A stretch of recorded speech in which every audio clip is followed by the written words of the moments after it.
Hey YouTube, Dawson Rider here with a review for the MBAF series Red Buster and Cheetah Nick set. MBAF stands for Morphing Bike and Figure. I like to call it the BAMF series, but that's just me. So anyway, let's go ahead and just take a quick look at the packaging. Typical Go-Buster fare, you got the logo, picture of the figures and what they do here at the bottom, picture of Red Buster riding the bike here on the side, and a picture of his backside riding the bike. And then the back just shows you how you use it, so pretty basic. And then a cool shot of Cheetah Nick and Red Buster on the bottom here. I'm only leaving the box in the background because I get a feeling I'm going to need a prop because these guys have a tendency to fall over. So this comes with a figure and a transforming bike, if you didn't already gather. And it also comes with these two weapons. It comes with the Ichigon Buster, the Camera Blaster, which is just all black. It's got some sculpting details, but other than that, there's not much to it. Kind of reminds me of the Bandai of America Mighty Morphin weapons, you know, from the little Mighty Morphin 4-inch figures because they were all black. But not bad. I would most compare this style of figure to the FMC series for Forze or the OCC for O's, and also kind of a little bit of the old Magi Ranger or Bokenger figures where they would come with like their vehicles or their Skyhokies or something. So yeah, anyway, let's go ahead and look at the details on the figure. Here's the helmet. The head sculpt isn't that bad. I actually think it was done pretty well. It looks a little skinny, but they still got all the paint done really nice and all the details are there, and the visor actually looks nice. It's not quite as shiny as I assume the Figuarts version will be, but it still looks nice. And then you've got the red paint here on the chest, all looks fine. You got the zipper details, the transpod here, they actually have the Go-Buster logo here. The paint on his arms is all done just fine. The Morphin brace is all black, just like the weapon. The belt's just fine. The back, pretty bland. You got a lot of screws going on here in the back. Got a screw in his butt. Won't touch that. Anyway, the paint on his legs is pretty well done. I like how here in some places, if you can see, and here it kind of gives it a cloth-like feel, or I guess it's leather or pleather, but it gives it a feel like it's actually a material and not just a plastic figure, which is nice. His proportions do look a little weird around his neck, like his neck looks a little long, but anyway, articulation-wise, you've got this kind of hinge joint here that allows him to move 360 and up and down nicely. No elbow articulation. His hand does swivel. His leg is on like a nice ball joint type deal, which gives him pretty decent movement, and then you can break it if you force it too much. But it can't go out this way very much because it presses against this, and as you saw, it caused me to break that off. I mean, not break it, it popped right back on.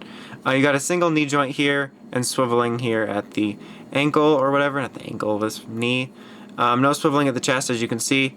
His head can go around 360, and you can actually move it up and down. So pretty basic articulation. I would compare it pretty much to a Bandai of America Power Rangers figure minus the bendable arms. Overall, not too bad, but not the greatest. He has some trouble standing a little bit, but here he is in comparison to my FMC Forze. As you can see, he's quite a bit taller. But it's the same style of figure in terms of quality, as it's more about the fun than it is the detail. But yeah, and the FMC has more articulation. Probably just an all-around better figure. So I'm going to let him stand here so he doesn't fall. And here we have the bike, Cheetah Nick's bike mode, which actually looks really nice. I think the paint is done very well on it. A nice glossy red. It goes really nice with the gold and black here and the silver of the eyes. It looks pretty show accurate. It looks really good on the shelf, and it looks good with him riding on it, which I'll try my best to demonstrate in a minute. There is a bike kickstand here, which, as you saw, I was using. But despite this, he does have some tendency to fall over a little bit, which is kind of a drag. You also got these little foot holders that you can pull down for him. So I'm going to try my best to get him on the bike. It does take some finagling to get it to look natural, so I'm not going to waste too much time. But yeah. Like, my problem is it almost feels a little disproportionate. Like, he almost feels too big for the bike. If you can see what I mean. Like, see, I'll just get him on there like this. It's the worst bike riding pose ever. It looks like he's dry humping it. But you see, he just looks a little bit too big for it. And you can finagle it so it looks better and have him maybe holding the blaster and like shooting out like this, which looks fine. And it's cool to do it like that, and that's probably how I'll keep mine on display. And one of the main reasons I got it. But it's still a little bit disproportionate in my opinion. It's just kind of weird like that. So anyway, The main feature of this is that it can transform into the Buddyroid mode, which is very simple. So you can see Cheetah Nick's face right there, which is actually pretty well done. So what shall we do first? Okay, I say first, we're going to separate this wheel here. So it just separates right out, and then just fold these on out and separate that completely. And you'll see here, the wheels are actually attached right there like that, so they're fairly secure. And that's how you put it back in. And then you see the legs are here that come from the seat, and just pull those right out, and those become his legs. And now just take this, fold it down, and twist the wheel like that. And then just fold these back here. They'll click in like that.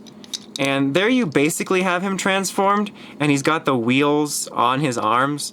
You can take them off, which I personally like to do, so he looks more natural, and just set them aside, so you get a much more natural Buddyroid look. Overall, the basic details on him aren't that bad. He looks pretty show accurate. The most kibble you get is from these areas here, and then the back. But he actually does have some articulation. He can move his arms all around and up and down slightly. He does have slight elbow articulation, barely any to notice, but it's disappointing that he got it and he didn't. His legs can move around up and back, and a knee joint here. It's almost like a double knee joint pretty much because of the transformation. And he can move his foot back and forth. And the details on his paint aren't bad. As you can see, I think his head sculpt's pretty well done. It looks pretty accurate. His ear, I guess, is a little bit bent because of the fact that it's a handle for the bike.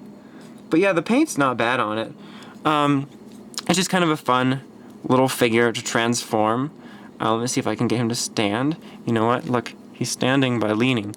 And then you can stand next to Red Buster here. So yeah, overall, this isn't really a bad toy. Except for he's a bad toy because he just fell over. I have fun with it. I think it's kind of neat to have a transforming toy like that. A neat idea.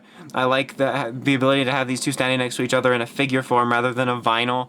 The bike actually looks really good and it's really cool to have, but personally, unless you're like me and you're really impatient and you really like Go-busters and you wanted to get this so you'd have a Red Buster figure to play with on the bike, I would wait for the inevitable figure arts version, because there's more than likely going to be one of him, and there'll probably be a bike for him eventually. I don't know when, but there will be. So if you can wait, that quality will definitely be better. You won't get the transforming feature, but if you're impatient, it's certainly not that bad.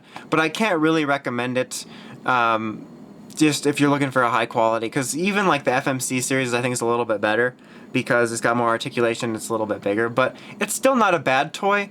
So if you're a huge fan of the show and you pick it up, I don't think you'll be that disappointed if you knowing what you're getting, but yeah, just wait. Anyway, so that about wraps it up. Until next time, make sure you check out RidersManagers Rambles.com for Toku news in the craziest way possible. Until next time, it's Dawson Rider, signing out.